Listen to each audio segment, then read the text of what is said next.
Stop the madness. Are you still dragging and dropping your clips into your timeline? Are you clicking button after button? There's a better way. I will break it all down for you in this Avid tutorial in a segment I'm calling Avid 101! Let's master Avid. Hey, super quick. This is a video from my full Master Avid and my mini Avid online classes.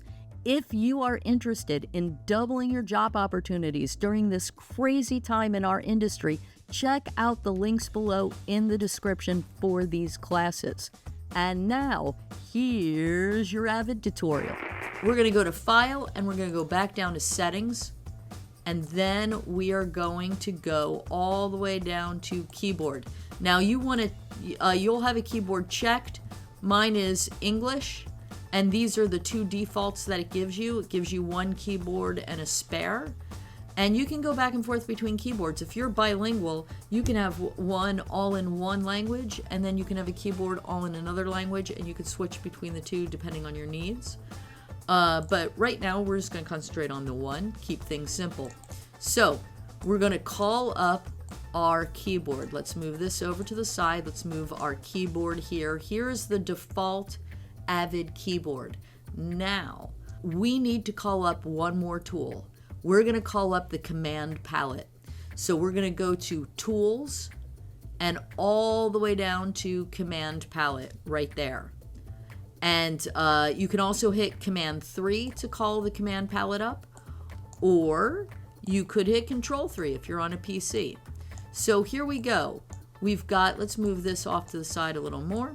We've got our command palette and our keyboard right there. We're going to start with button-to-button reassignment. And what this does is it allows you to move one button from here onto your keyboard. Active palette allows you to edit with all the buttons active. So this is all your buttons right here, and you can go between them. I highly recommend that you do not do that, because if you, nobody does that. Nobody really works with an active palette, at least not very frequently. Maybe if they were working in multicam and they were out of buttons to put their multicam choices to, they would hold it open and click here. But really, nobody really does that and works with it open. If they do, and that works for them, great. But I'm highly recommending that you don't do that. And then there's menu to button reassignments. Any menu you see, that includes these menus here. There'll be menus up there. There's menus here. There's little menus everywhere. Any menu you see, you can program also to your keyboard. So we're going to start with the button-to-button reassignment. And now, I want to tell you that unlike in Premiere, you only have two choices for mapping your keys. You have the face of the keyboard just as it sits with the F keys included, and you have the Shift key, and that's it. It's not like Premiere. Premiere really has it all over Avid with this. Premiere, you can do stuff to the Option button. You can map stuff with the Control as a modifier. The only modifier you have for Avid is the Shift key, unfortunately. Also, you cannot get this little tiny keyboard any bigger than you see it right now, and that is a shame too. But when you're done setting your keyboard, you can take a screen capture of your keyboard so that you have it and you can see it. You can also edit with your keyboard still open. So if your keyboard's open, you should still be able to edit. You used to not be able to edit with your keyboard open, but I do believe now you can if you want to, if that will help you remember. The way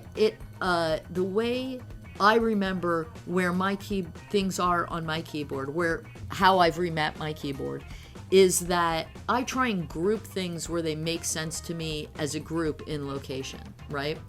So, for example, let us start with Mark Clip. Mark Clip puts an in at the first frame and an out at the last frame of your video. I use this all the time. And so for me, I like to put I is in, O is out, same as Premiere, and then P, we don't really need these windows right here, these buttons right here.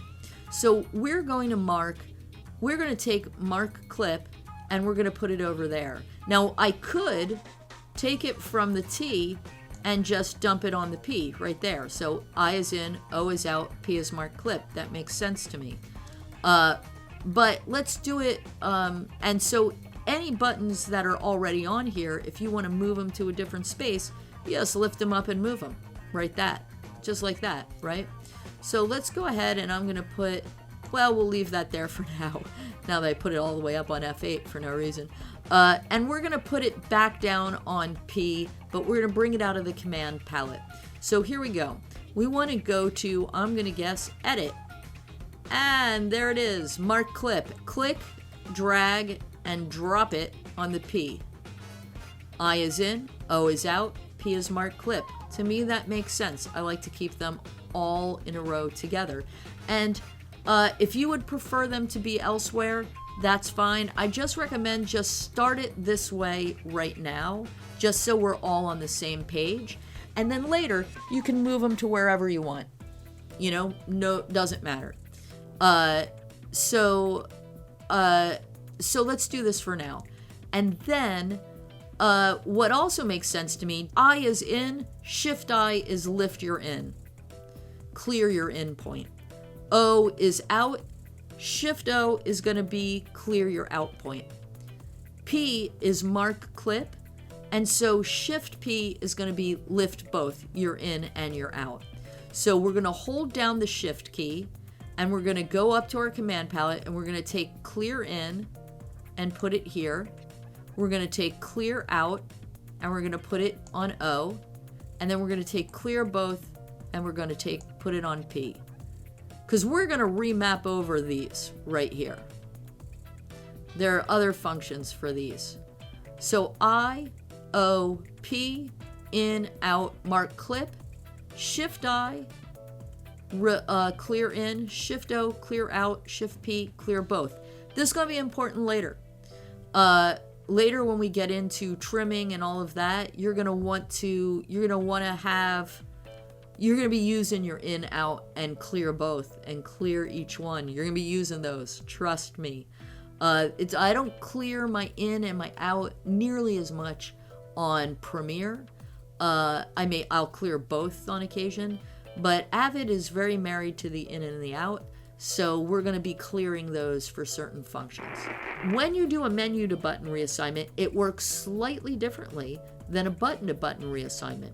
The menu to button reassignment, as you can see, when I'm in button to button reassignment, right, I have the little hand. When I'm in menu to button reassignment, I get this little white square with faint lines, and that's supposed to be a drop-down menu. Theoretically, that's their thinking with that. And so let's take this. What you have to do in a menu to button reassignment is you have to choose the button first. Choose the button first. So we're going to choose A for zoom out, and we're going to find that all the way in this corner. So come all the way down here to this corner. There's this little hamburger pull down you see down there, the little hamburger menu, also known as a fast menu, and you're going to click on that. And then you're going to go to zoom, which is again all the way at the bottom. And we're going to say zoom out for A.